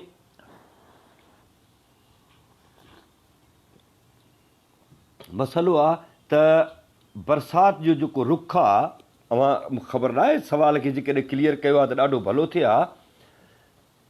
अव्हां चओ था साइंसी तौर ते शाह साहिब जो ॾसियल बरसाति जो रुख ग़लति आहे। हाणे मॉनसून जूं जेके बारिशूं थींदियूं आहिनि भला उन्हनि जो को हिकिड़ो रुख थींदो बि आहे छा? सभ खां पहिरियों त मुंहिंजो अव्हां खां इहो सुवालु आहे, जेकॾहिं कमेंट में अव्हां जवाबु ॾेई सघो था त मूंखे ॾाढी ख़ुशी थींदी। पर आऊं इन बैत खे ॿी तरह थो ॾिसां। मिसाल तौरु इन में काबिल कंधार, इन में जैसलमेर, इन में साईं बीकानेर, भुज, कच्छ, इन्हनि सभिनी जा ज़िक्र आहिनि। इन सुर सारंग जे वॾे में वॾे बैत में इन सभिनी शहरनि जा ज़िक्र आहिनि। त इहे जेके बादल आहिनि से एॾा हेॾा विया आहिनि। छा इहे बादल हुआ या का ॿी माम हुई या को ॿियो सुवालु हुयो या को ॿियो ख़्यालु हुयो? असां जॾहिं 17वीं सदी जे ॿिए ऐं टे ॾहाके जो जाइज़ो वठूं था त असांखे ख़बर पवे थी त इस्तंबोल खां वठी मग़रिब यानी ओलह यूरोप जंहिंखे असीं चऊं था, उते कहिड़े क़िस्म जूं अवामी तहरीकूं हली रहियूं हुयूं, कहिड़े क़िस्म जा जेके आहिनि से मुल्कनि सां ठाह थी रहिया हुआ ऐं कहिड़े क़िस्म जूं उते फॉरेन पॉलिसियूं हुयूं मुल्कनि जूं हिक ॿिए जे लाइ। ऐं उन वक़्त में हाणे तव्हां चवंदो त भिटाई यूरोप जीअं त वियो कोन हुयो, तंहिं करे भिटाई इहा ॻाल्हि मिड़े ई ईअं करे छॾी हूंदी।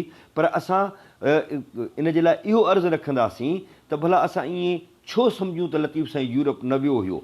लतीफ़ साईं जो जेको सुर सामूंडी आहे, सुर श्रीराग आहे, उहो जेको वणझारनि ऐं वणझारियुनि जो ऐं वापारियुनि जो जेको सुर आहे त उन में भिटाई साईं कमाल दर्जे सां अहिड़े नमूने सां उन्हनि ॿेड़नि ग़ोराबनि ऐं उन्हनि सामूंडी जहाज़नि जो ज़िक्र थो करे, जंहिंमां लॻे ईअं थो त हुन सफ़र कयो आहे। हू इस्तंबोल ताईं वियो आहे ऐं हू दुनिया जा हुन सफ़र कया आहिनि। उन जे करे ई हू एॾो बहितरीनु सुर सिरजी सघियो आहे। सो न रुॻो लतीफ़ साईं सफ़र कया आहिनि, पर उन सां गॾोगॾु लतीफ़ साईं खे जेको उम्मी असां चवंदा आहियूं हमेशह त बाबा लतीफ़ साईं उम्मी हुयो, अणपढ़ियलु हुयो, त इहा टोटली ग़लति ॻाल्हि आहे। जेकॾहिं लतीफ़ साईं उम्मी हुयो ऐं अणपढ़ियलु हुयो त मसनवी रूमी, क़ुर पाक ऐं उन सां गॾोगॾु पंहिंजे तड़ ॾाॾे शाह करीम बुल्ली वारे जो रिसालो क़तई न रखे हा। ऐं इहो थो चवां त भिटाई खे हिंदुस्तान जूं तमामु घणियूं ॿोलियूं ईंदियूं हुयूं, बल्कि हिंदुस्तान खां सवाइ ॿियूं बि ॿोलियूं ईंदियूं हुयूं। उन जे करे असां इहो चवणु बिल्कुलु ग़लति थींदो त लतीफ़ साईं उमी हुयो ऐं अणपढ़ियो हुयो। तमामु वॾो आला दर्जे जो जेको आहे सो पढ़ियो लिखियो ऐं हिकिड़ो मुफ़क़िर इंसानु हुयो, जेको हिन बैत में, जंहिं बैत जो मूंखां सुवालु कयो वियो आहे, उन बैत में लतीफ़ साईं दरअसल पंहिंजे हुन तजरीदी अंदाज़ में उन्हनि ख़ितनि, जिन जिन ख़ितनि जो ज़िक्र थियल आहे, उन्हनि ख़ितनि अंदरि हलंदड़ अवामी तहरीकुनि ऐं थींदड़ मुल्की इतिहादनि जो ज़िक्र कयो आहे, जंहिंजे लाइ तमामु सादी ॻाल्हि आहे। अवां 17वीं सदी जी जेका तारीख़ आहे यूरोप जी, उनखे जेकॾहिं अवां पढ़ंदव त अव्हांखे ख़बर पवंदी। ऐं उनखां पोइ जेको असांजो पंहिंजो फ्रेंच रेवोल्यूशन थो अचे 18वीं सदी में, वरी असां उनखे जॾहिं ॾिसंदासीं, वरी उनखां पोइ ते जेके असांजा जेके मुफ़क़िर आहिनि, जिथे मुफ़क़िर छा 17वीं सदी में त यूरोप में नए सिरे साण बेदारी जो हिकिड़ो दौरु शुरू थिए थो ऐं नए सिरे साण फ़लसफ़ो पंहिंजा बुनियाद विझे थो ऐं उन बुनियादनि जे पुठियां मैथामेटिक्स थी हुजे। ऐं अॻु में बि इहो ज़िक्र करे चुको आहियां। ऐं छाकाणि त असां वटि बेदारी जो हिकिड़ो पहिरियों दौरु हुयो जेको अथीन्स जे शहर खां शुरू थिए थो ऐं अकॉर्डियन सल्तनत खां उहो हले थो ऐं मिस्र ऐं यूनान वारा फ़लसफ़ा अचनि था। पोइ वरी हिकिड़ो ऊंदाहो दौरु थो अचे जेको असांजो मौज़ू न आहे, जंहिं ते असीं ॻाल्हायूं नथा। वरी हिकिड़ो जेको नओं बेदारी वारो दौरु थो शुरू थिए, उहो यूरोप में 17वीं सदी खां शुरू थो थिए, जॾहिं त सिंध उहो खितो आहे जेका 17वीं सदी में न रुॻो बेदारी वारे दौर जी शुरूआति थी करे, पर बेदारी जे इंतिहा ते थी पुछे। 19वीं सदी में ऐं 20वीं सदी में ऐं 18वीं सदी जे आख़िर में यूरोप उन्हनि मामलनि ते डिस्कस थो करे जिन मामलनि ते लतीफ़ 17वीं सदी जे पहिरें ॿिए ॾहाके में इंतिहाई मुदब्बिराना अंदाज़ सां हिकिड़ो बहस जेको आहे सो उहो करे थो वञे ऐं उन ते जजमेंटल बि किथे किथे थिए थो। मिसाल तौरु टाइम स्पेस वारा मामला, मेडिकल साइंस वारा मामला, समाजी साइंस वारा मामला, एंथ्रोपोलॉजी जा मामला, इहे सभु जा सभु मामला लतीफ़ साईं पंहिंजे कलाम में पेश कया आहिनि। ऐं यूरोप में इहा शइ 17वीं सदी खां पोइ नए सिरे सां शुरू थी आहे। उन में जेके मुफ़क़िर आया आहिनि उन्हनि अचे उते तब आज़माई कई आहे, पर भिटाई वटि इहा शइ अॻु में मौजूदु आहे। या इहा ॻाल्हि जेका अक्सर असां ते जेके दानिश्वर आहिनि उहे खिलंदा रहंदा आहिनि त बाबा तव्हां इहे अजायूं ॻाल्हियूं था कयो, भिटाई हाणे कम जो कोन्हे को ऐं पंहिंजो भिटाई को इहो नज़रियो कोन हुयो। सूफ़ी शाइनायत वारी जेका जंग हुई भिटाई में, भिटाई जेको वहदतुल वजूदी सूफ़ी आहे, उहो जॾहिं हण भाला जी ॻाल्हि थो करे, विड़ भाकुरे जी ॻाल्हि थो करे, त या कंहिंजी ॻाल्हि थो करे, असां जेको सम्झंदा आहियूं त तसौफ़ लातल्की ऐं पंहिंजो उतारनि ऐं मकाननि वसाइण जी ॻाल्हि आहे, बिल्कुलु बि ईअं कोन्हे को। भिटाई वटि जेको हज़ारे सालनि जो तजुर्बो हुयो तसौफ़ जो, यानी जेको हज़ारे सालनि खां वठी माण्हुनि जेके शख़्सी तजुर्बा कया तसौफ़ जा, उन्हनि सभिनी खे साम्हूं रखंदे जंहिं अंदाज़ सां लतीफ़ साईं वहदतुल वजूदी तसौफ़ ॾिनो, उहो कमाल जो आहे। उहो अञा ताईं कंहिं कोन ॾिनो आहे। दावा सां इहा ॻाल्हि थो करियां, इहा अजाई ॻाल्हि नथो करियां ऐं अक़ीदाना ॻाल्हि बि नथो करियां त उहो लतीफ़ साईं जंहिं नमूने सां ॾिनो आहे उहो अञा ताईं केरु ॾेई कोन सघियो आहे। उनजे करे भिटाई खे पंहिंजे असुलु जोहर में सम्झणु ऐं उनखे पढ़ण जी ज़रूरत आहे, तॾहिं असांखे सम्झ में इहा ॻाल्हि ईंदी त भिटाई साईं केरु आहे। फ़क़ीर असां सां गॾु आहे, मूंखे जेकॾहिं उहो कमेंट कनि त उन जा थोरा UK खां आहिनि।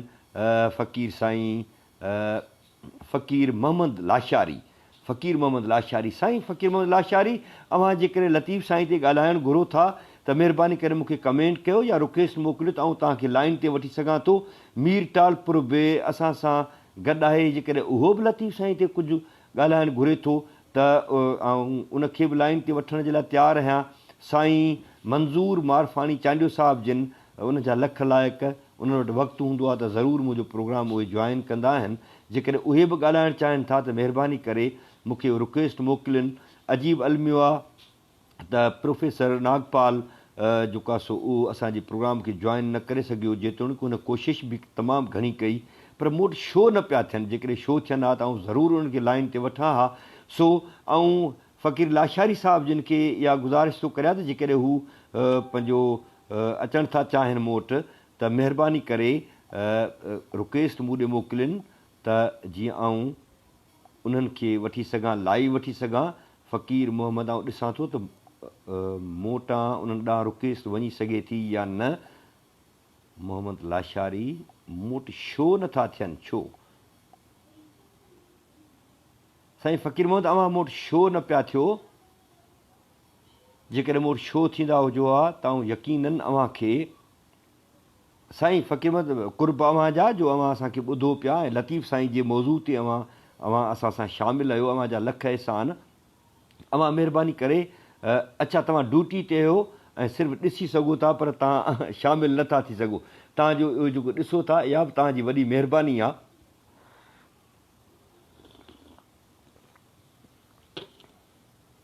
सो मूं इहा जेका गुज़ारिश पई कई त भिटाई जा जेके सभु सुर आहिनि ऐं जेको फ़िक्र आहे उहो फ़िक्र दरअसल फ़लसफ़े खां क़तन ख़ाली न आहे ऐं उन जो हर बैत ऐं लतीफ़ साईं जी हर वाई उहा फ़िक्र सां सरशार आहे। पर ज़रूरत रुॻो इन ॻाल्हि जी आहे त लतीफ़ साईं ते असां प्रॉपरली कमु कयूं।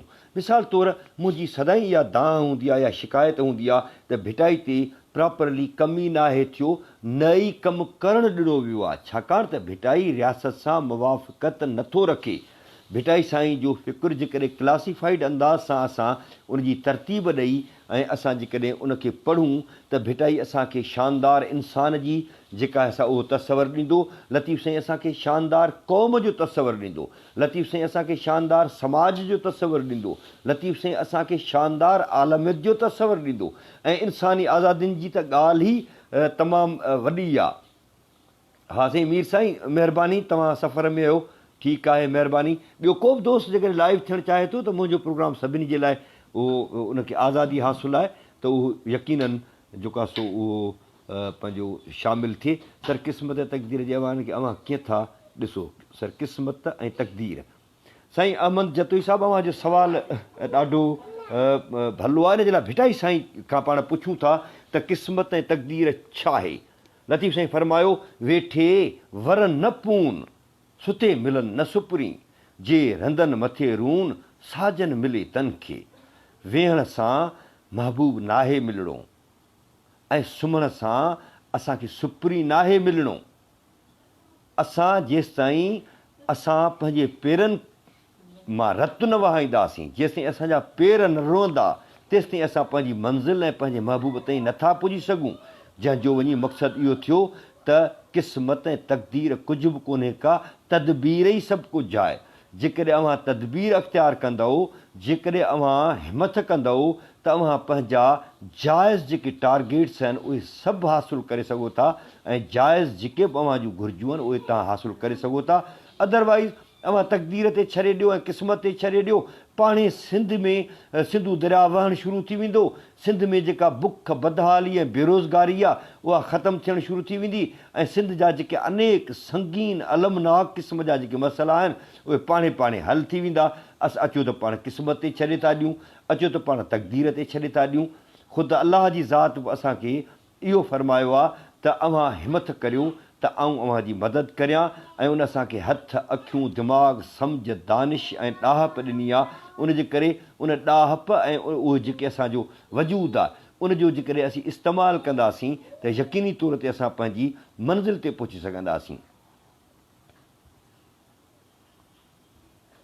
हा साईं, उहो त मूं अव्हां ॾाढो पंहिंजो जेको आहे सो गुज़ारिश रखे छॾी।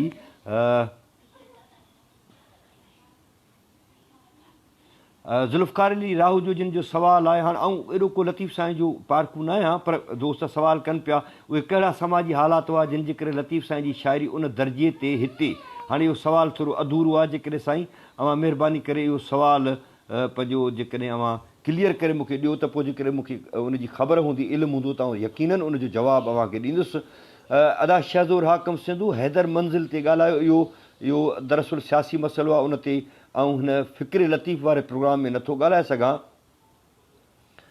त उन ते हिन पंहिंजे प्रोग्राम में कोन ॻाल्हाए सघंदुसि। लतीफ़ साईं जे सिलसिले में जेकॾहिं को अव्हांजो सुवालु आहे ऐं मूंखे जवाबु ईंदो हूंदो त पोइ यकीनन उन ते पंहिंजो उहो ख़्यालु ज़रूरु पेश कंदुसि।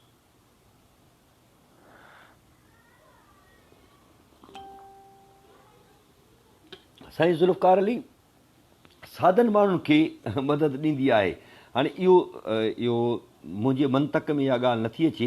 माण्हू थींदो आहे, माण्हू सादो या माण्हू को गैर सादो कोन थींदो आहे, इंसाननि जूं ज़रूरतूं साॻियूं थियूं थियनि, इंसान जी हर शइ साॻी थी थिए। हा, ॾाहप जा पैरामीटर जुदा जुदा थियनि था ऐं जेके मोड ऑफ प्रोडक्शन्स आहिनि ऐं जेको तबक़ाती समाज आहे ऐं जेका इकोनॉमी आहे हर समाज जी उहा मुख़्तलिफ़ क़िस्मनि जी आहे। उन जी बुनियादनि ते असांजे सोचण जा अंदाज़ त मुख़्तलिफ़ थी सघनि था, पर इंसानी ज़रूरतूं कंहिं बि क़ीमत ते हिक ॿिए खां अलॻि कोन्हनि। वॾो माण्हू बि मानी खाईंदो आहे, नंढो माण्हू बि मानी खाईंदो आहे। बुख ॿिन्ही खे लॻंदी आहे।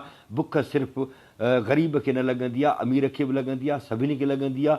फितरत तरफ़ां असां में का बि ऊच नीच कान्हे का। इहो सॼो कयो जेको कुझु थियलु आहे उहो असांजे पंहिंजे तरफ़ां थियलु आहे ऐं उन्हनि कुवतुनि तरफ़ां थियलु आहे जेके सघारियूं आहिनि ऐं कमज़ोर कुवतुनि खे उन्हनि ग़ुलाम बनायो आहे। तंहिं करे इहा ॻाल्हि इते वञी बीहंदी। सो पाण हाणे कचहरी डिघी थी वई आहे ऐं काफ़ी प्रोफेसर नागपाल जिन ॾाढी कोशिशि कई त हू लाइव थियनि, पर ख़बर न आहे कहिड़ो टेक्निकल मसइलो हुयो जंहिंजे करे हू असां सां लाइव न थी सघिया। मूं ॾाढी कोशिशि कई त साईं जिन असां सां गॾु हुजनि, पर साईं जिन असांजे हिन प्रोग्राम में शामिलु न थी सघिया। डॉक्टर शेर मेहरानी साहिब जिन तमामु शानदार क़िस्म जी गुफ़्तगू कई, ज़बरदस्त क़िस्म जो मौक़ुफ़ रखियो ऐं असां ईंदड़ प्रोग्रामनि में ॿियनि जेके बि असांजा स्कॉलर आहिनि, जेके अकेडमिशियन्स आहिनि, ख़ासि तौर ते जिन भिटाई साईं ते PhD कई आहे ऐं भिटाई साईं ते कमु कयो आहे ऐं प्लस PhD खां सवाइ बि जेके भिटाई साईं खे बहितर अंदाज़ में सम्झनि था ऐं उन जी सुठी इंटरप्रिटेशन कनि था, त असां उन्हनि खे उन्हनि प्रोग्राम पंहिंजे हिन प्रोग्राम में शामिलु कंदासीं। ऐं मुंहिंजी इहा गुज़ारिश आहे मां सभिनी दोस्तनि खे त असां वटि हिन वक़्तु तमामु वॾो सियासी गैप आहे। हिन वक़्तु असां हिकिड़े समाजी, सियासी ऐं इक़्तिसादी बहिरान मां गुज़री रहिया आहियूं ऐं इन्हनि बहिराननि जो हल सियासी क़यादतुनि वटि हूंदो आहे ऐं बदक़िस्मती सां असां वटि जेके सियासी क़यादतूं आहिनि उहे बि सवालिया ऐं मुतनाज़ा बनियल आहिनि। तंहिं करे असां वटि सिर्फ़ु ई सिर्फ़ु फ़िक्र लतीफ़ बचे थो जेको असांजी रहनुमाई करे सघे थो, जेको असांजे अमन जी हिफ़ाज़त करे सघे थो, जेको असांजे हज़ारे सालनि जे अमन वारे पंध ऐं हज़ारे सालनि जे मुहबत वारे पंध ऐं हज़ारे सालनि जे हेकड़ाई वारे पंध जो अमीन, मुहाफ़िज़ ऐं उन जो सिरजींदड़ ऐं उनखे अॻिते वधाईंदड़ आहे। तंहिं करे हाणे इहा ॻाल्हि ख़तमु थियणु घुरिजे त लतीफ़ साईं ॾुखियो आहे, सम्झ में नथो अचे। लतीफ़ साईं ॾुखियो नाहे, लतीफ़ साईं सम्झ में अचे थो। रुॻो असां वटि पंहिंजे माण्हुनि ऐं पंहिंजे धरती ऐं पंहिंजो पाण सां ऐं इंसाननि सां, आलमियत सां ऐं दुनिया सां जेकॾहिं इश्क़ हुजे त असांखे भिटाई सम्झ में अची वेंदो।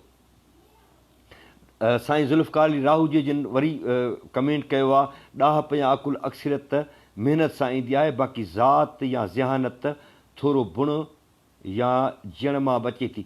साईं हाणे तव्हां आहियो, शायदि डॉक्टर आहियो, मुंहिंजे ख़्याल में, मूंखे ख़बर न आहे, नफ़्सियात जा डॉक्टर आहियो, त ॾाहप बुण या पंहिंजो जीन्स मां बि अचे थी। इहो थी सघे थो। मेडिकल जो माण्हू न आहियां, तव्हांजी ॻाल्हि सां तकड़ में न इतफ़ाक़ करे सघां थो, न इख़्तिलाफ़ करे सघां थो।